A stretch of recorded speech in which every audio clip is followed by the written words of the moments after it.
संसद में पीएम मोदी का संबोधन, बोले भारत लोकतंत्र की जननी है, भारत में लोकतंत्र सिस्टम नहीं संस्कार। किसान के बैल बनने का वीडियो वायरल, महाराष्ट्र विधानसभा में उठा मुद्दा, विपक्ष ने किसानों के मुद्दे पर सरकार को घेरा। जमकर बरस रही मानसून की बारिश, हिमाचल प्रदेश उत्तराखंड में भारी तबाही, नदियां उफान पर, जनजीवन बुरी तरह प्रभावित। पश्चिम बंगाल को मिला नया बीजेपी अध्यक्ष, शमिक भट्टाचार्य बने नए प्रदेश अध्यक्ष। बीजेपी सांसद रविशंकर प्रसाद ने की घोषणा। वन महोत्सव 2025 का दूसरा चरण शुरू, दिल्ली को हरा भरा बनाने का उद्देश्य, सीएम रेखा ने पहले की सरकारों पर साधा निशाना। नमस्कार, आप देख रहे हैं आज की खबर और मैं हूं आपके साथ आकांक्षा। तो रुक करेंगे इस वक्त की बड़ी खबर की ओर, जहां बिहार विधानसभा चुनाव से जुड़ी बड़ी खबर सामने आ रही है। महागठबंधन में शामिल होने की ओवैसी ने की पहल, एआईएमआईएम ने लालू यादव को लिखा पत्र, बिहार चुनाव में हो सकता है बड़ा फेरबदल। इस वक्त की बड़ी खबर हम आपको बता रहे हैं, जहां बिहार विधानसभा चुनाव से लेकर इस वक्त बड़ी खबर सामने आ रही है। महागठबंधन में शामिल होने की ओवैसी ने पहल की है। एआईएमआईएम ने लालू यादव को पत्र लिखा, बिहार चुनाव में बड़ा उलटफेर होने की संभावना जताई जा रही है। इस वक्त की बड़ी खबर आपको बता रहे हैं। बता दें, बिहार में अब से 3 से 4 महीने बाद चुनाव होना है। बिहार चुनाव से जुड़ी ये बड़ी खबर निकलकर सामने आ रही है। महागठबंधन में शामिल होने की ओवैसी ने पहल की। एआईएमआईएम ने लालू यादव को लिखा पत्र, बिहार चुनाव में हो सकता है बड़ा उलटफेर। इस वक्त की बड़ी खबर बिहार से सामने आ रही है, जहां बिहार विधानसभा चुनाव से जुड़ी ये बड़ी खबर हम आपको बता रहे हैं। महागठबंधन में शामिल होने की ओवैसी ने पहल करते हुए लालू यादव को पत्र लिखा है। बिहार चुनाव में बड़ा उलटफेर देखने को मिल सकता है, जहां अब से 4 से 5 महीने बाद बिहार में विधानसभा होने की संभावना जताई जा रही है। रुक करेंगे खबरों की ओर, जहां प्रधानमंत्री नरेंद्र मोदी इस समय घाना के दौरे पर हैं। यह यात्रा किसी भारतीय प्रधानमंत्री की 3 दशकों में पहली घाना यात्रा है, जो दोनों देशों के संबंधों के लिए एक ऐतिहासिक पल है। बता दें कि अपनी यात्रा के दौरान पीएम मोदी ने घाना की संसद को संबोधित किया। उन्होंने अपने संबोधन में घाना और वहां के लोगों की तारीफ भी की। उन्होंने कहा कि घाना की धरती लोकतंत्र की भावना से ओतप्रोत है। पीएम ने कहा कि लोकतंत्र कोई सिस्टम नहीं बल्कि देश का संस्कार है। पीएम ने बीते दिन मिले पुरस्कार को लेकर खुशी जाहिर की। साथ ही घाना और भारत के रिश्ते को अनानास से भी मीठा बताया है। इसके अलावा प्रधानमंत्री नरेंद्र मोदी ने भारतीय प्रवासी समुदाय के सदस्यों का अभिवादन किया और उनसे बातचीत भी की। Receiving your national award from my dear friend President Mahama is an honor. I will always cherish that. इस सम्मान के लिए मैं 140 करोड़ भारतीयों की तरफ से घाना के लोगों का आभार व्यक्त करता हूं। India is the mother of democracy. हमारे लिए लोकतंत्र एक सिस्टम नहीं बल्कि संस्कार है। हजारों वर्षों से लोकतंत्र ने भारतीय समाज को निरंतर गति दी है। Ghana is known as the land of gold, not just for what lies under your soil, but as much for the warmth and strength in your heart. Maharashtra में लातूर जिले के एक गांव का ऐसा वीडियो इंटरनेट पर वायरल हो रहा है, जिसमें एक 75 साल के किसान दंपत्ति खेत में बैलों की तरह खुद हल जोतते हुए दिखाई दे रहे हैं। ये वीडियो न सिर्फ दिल दुखाने वाला है, बल्कि देश के विकास में अपना योगदान वाले किसानों की हालत के प्रति भी गहरी चिंता जाहिर करता है। दरअसल वीडियो वायरल होने के बाद महाराष्ट्र की विधानसभा में भी ये मुद्दा उठाया गया, जिसको लेकर तमाम नेताओं का बयान सामने आया है। विपक्ष के नेता महाराष्ट्र सरकार पर सवाल खड़े कर रहे हैं और पिछले महीनों में में किसानों की आत्महत्या के आंकड़े को लेकर सरकार को घेर रहे हैं। महाराष्ट्र सबसे किसानों की आत्महत्या करने वाला राज्य बन चुका है। राहुल जी ने जो ट्वीट किया है वो जनभावना और किसानों की भावनाओं को रखा है कि किस तरह से महाराष्ट्र में किसानों को बर्बाद किया जा रहा है, किसानों को आत्महत्या करने के लिए बाध्य किया जा रहा है। यह सच है कि राहुल जी ने जो बात कही है, लेकिन वो जो आंकड़ा सरकार की तरफ से आया है वो आंकड़ा कम है। उससे भी ज्यादा किसानों की आत्महत्या महाराष्ट्र में हुई है। हाल ही में लातूर में जो घटना हुई है कि किसान ने अपने आप को जोत लिया हल को और उनकी पत्नी उनको हाँक रही है, और वो हम जब इस बात को बोलते हैं तो बीजेपी और सरकार के लोग बोलते हैं कि हम रील बनाने के लिए कर रहे हैं। तो कल उनके सहकार के मंत्री, उनका कृषि मंत्री उस किसान का कर्जा माफ करने पहुंच गए। आज के पेपर और टीवी में हम देख रहे। तो क्या महाराष्ट्र के किसानों ने क्या अपने आप को जोत लेना चाहिए, तब ये सरकार के लोग जाएंगे और उनका कर्जा माफ करेंगे? क्या उनको मदद करेंगे? उनके फसल का पैसा नहीं दिया गए साल का, खरीफ का उन्हें अभी तक पैसा नहीं दिया किसानों का इन लोगों ने।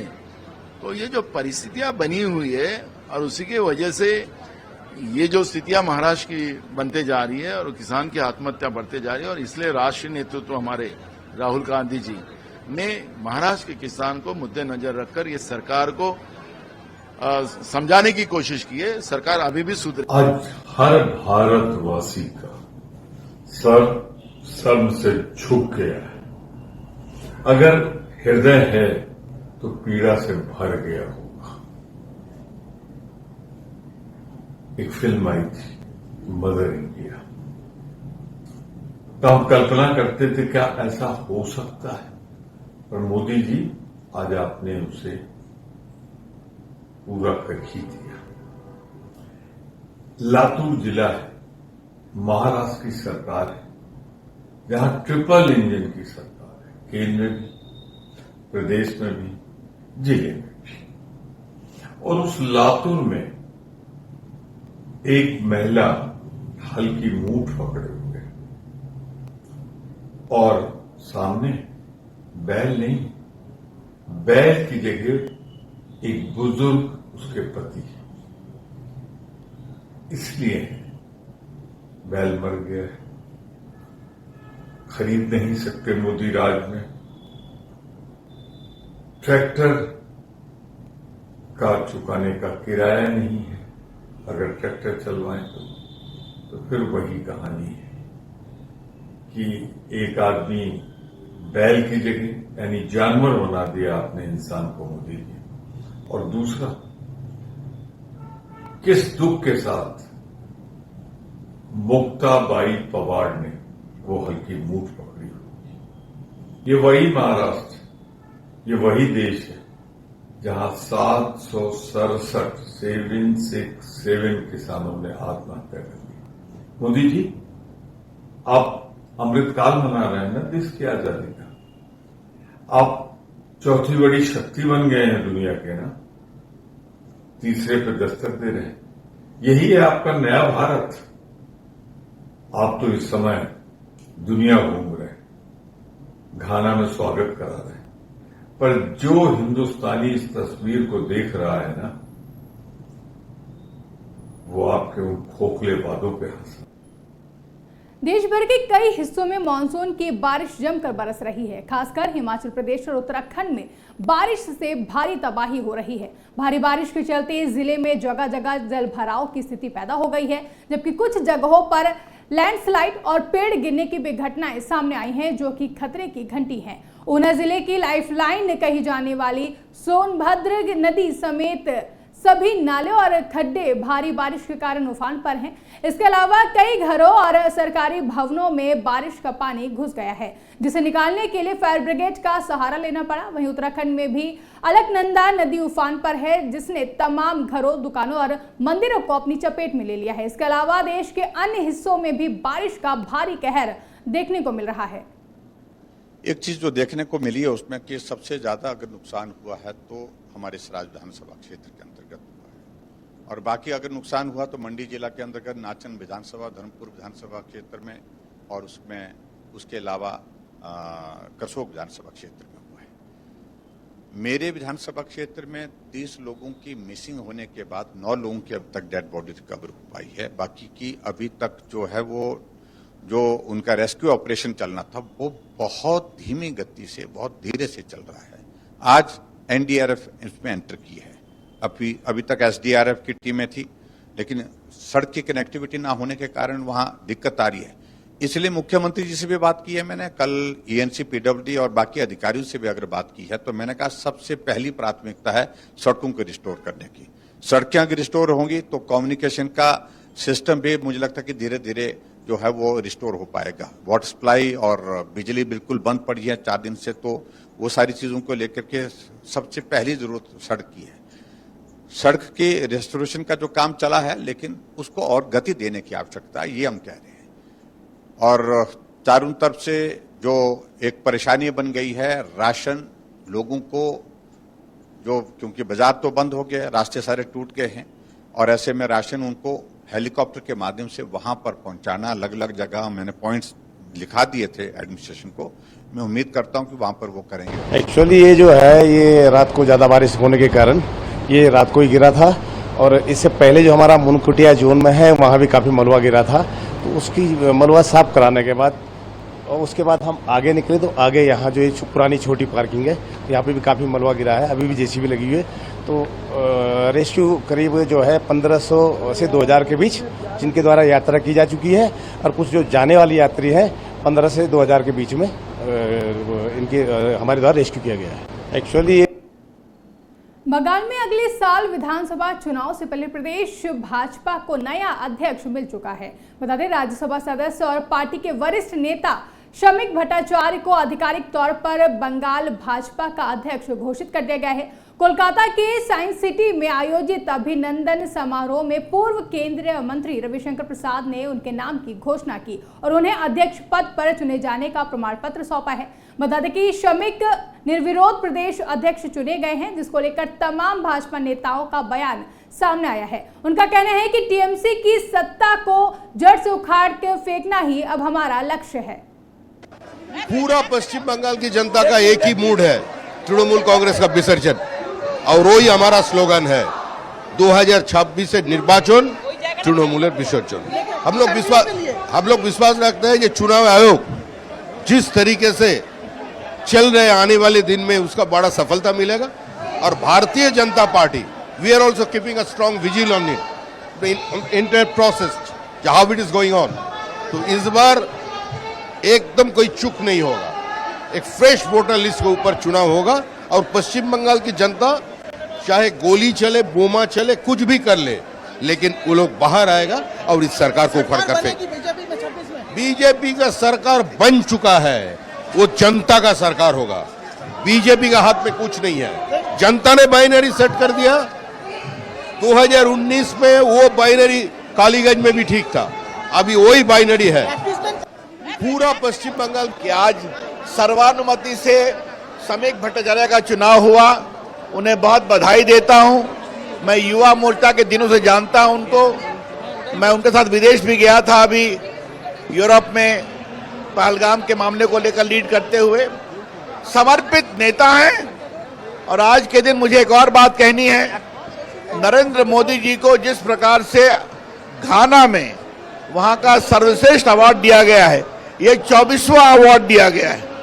क्या अफ्रीका, क्या गल्फ कंट्री, क्या आपके साइप्रस, मॉरिशस, मालदीव, हमारे प्रधानमंत्री दुनिया के सबसे लोकप्रिय नेता हैं, उनका अभिनंदन। नया सभापति बहुत ही अनुभवी आदमी हैं, बहुत ही अनुभवी व्यक्ति हैं, और हमें पूर्ण विश्वास है कि इनको एक बड़ा समूह जो है पार्टी का एक साथ मिल के काम कराएंगे आने वाले दिन।